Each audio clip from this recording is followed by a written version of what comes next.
I'm going to go over this material with you. And in the past, I used to give a test over this, but I didn't find the test to be as effective as asking you to simply follow along with me, look at the pretty pictures, and just listen while I'm talking. This course delves beyond the story.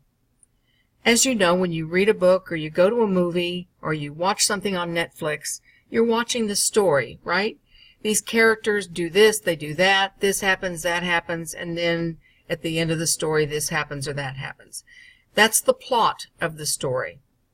And taken on that face value, that's one way of viewing and reading literature.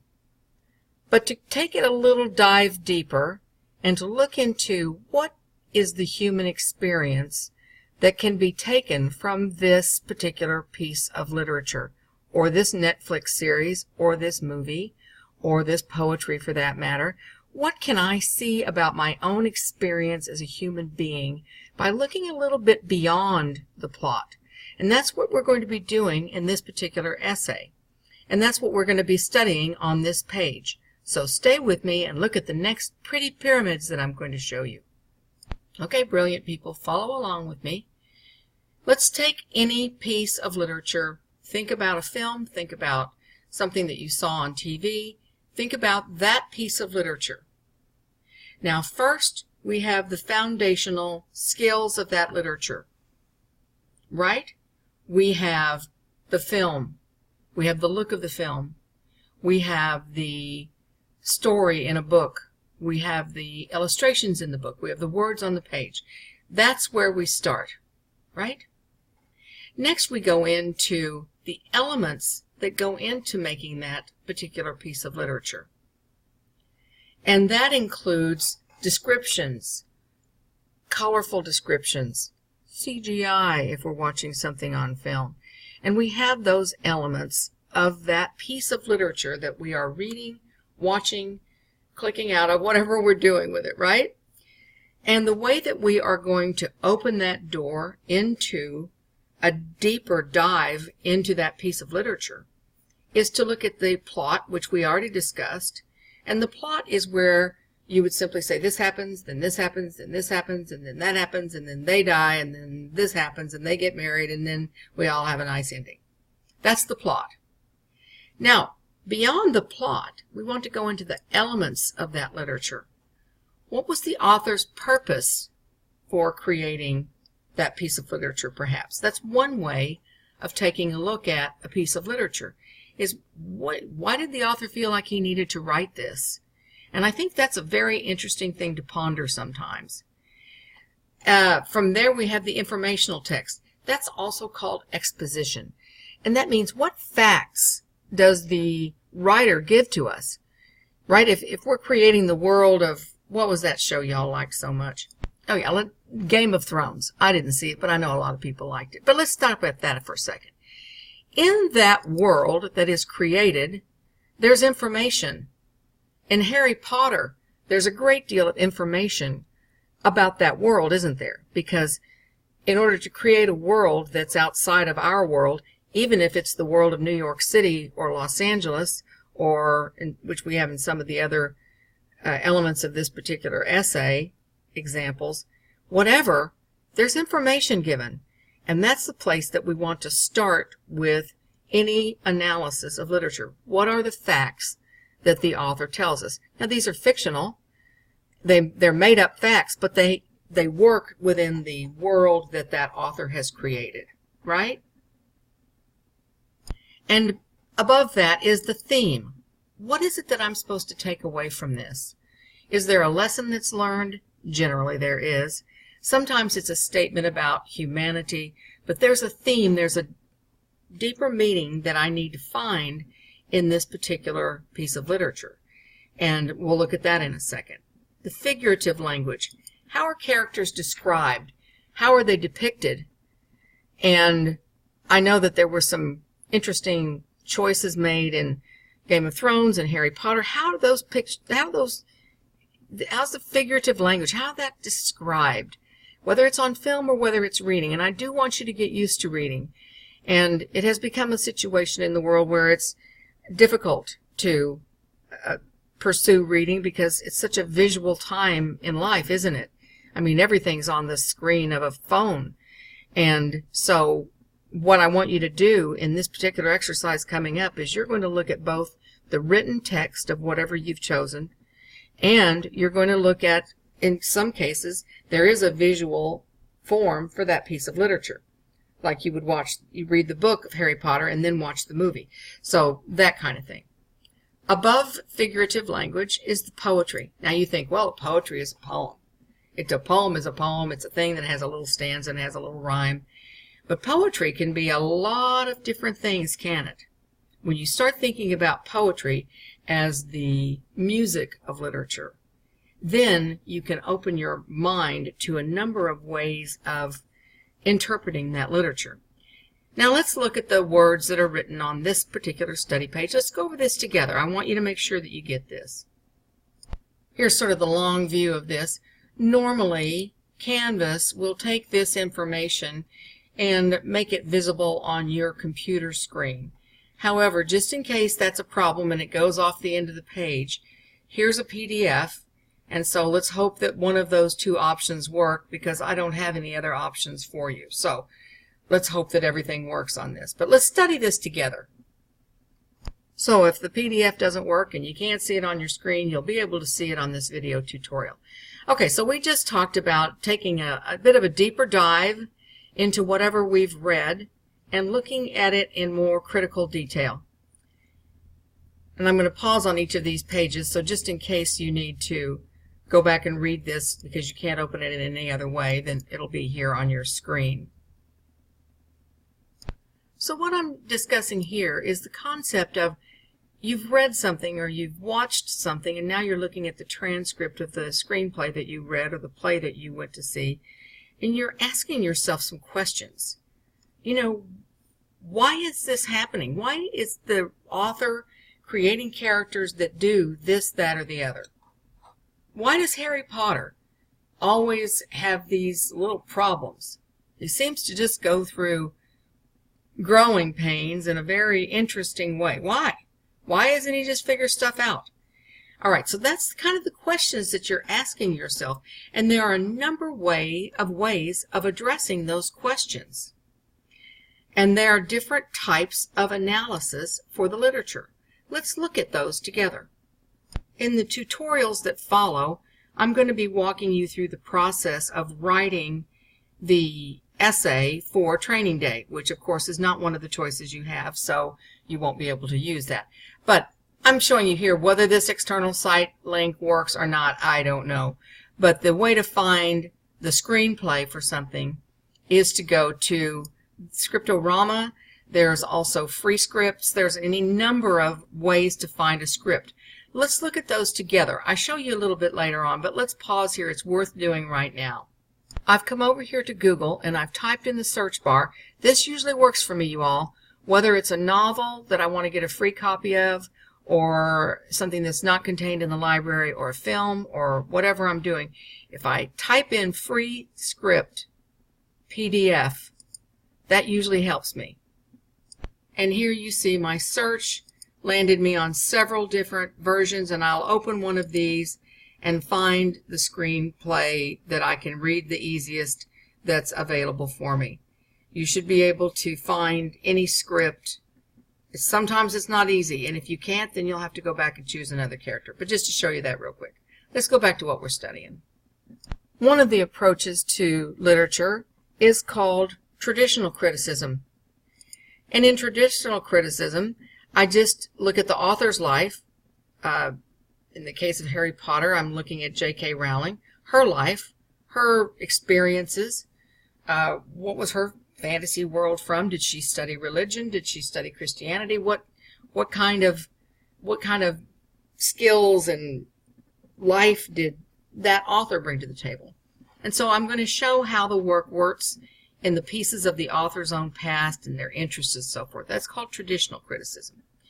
Next, we have Marxist criticism, and that's based on Karl Marx. Karl Marx was a fun person, and I'm going to put this in real simple terms for you, but when you read this document, I want you to read it in its totality. The basics of Karl Marx is who benefits. And you'll hear me say throughout the course, throughout every course that I teach, follow the money. I don't care what the topic is, follow the money. At the heart of many pieces of literature, at the heart of the world and nonfiction topics, although this course is confined to fictional topics, but at the heart of it, who benefits? Follow the money. Not necessarily money in the currency that we're used to, but follow the greed. Follow who wins, who gets the money. That's the basics of Karl Marx. Now, I want you to go through and still read this, but this won't be scary to you now because you'll know what he's talking about, because everything goes back to that idea of who's getting money from this. Now, Karl Marx then dives a little bit deeper, and he goes into the conflict between the classes and upper class and the poor people, the starving dogs and the rich kings. You know, I mean, he goes on with some of that. So I want you to read into this. Now, if Karl Marx interests you, go ahead and study on this. But if you read a piece of literature and you want to analyze that literature using the Marxist theory, these are the questions that you would ask yourself about that particular piece of literature or film or screenplay or whatever, right? Then we have the mythological and archetypal criticism, which is one of the things that you're going to be using for the hero archetypes essay, although you can apply any of these other methods as well. But basically, archetype is this. If you see a man with a long gray beard and a robe and a tall hat with a staff, what is he? He's a wizard. See a woman with a black cape and a tall black hat riding on a broom? What is she? A witch. You see a guy with a tank shirt, low pants, you see his boxers, and he has lots of tattoos. What is he?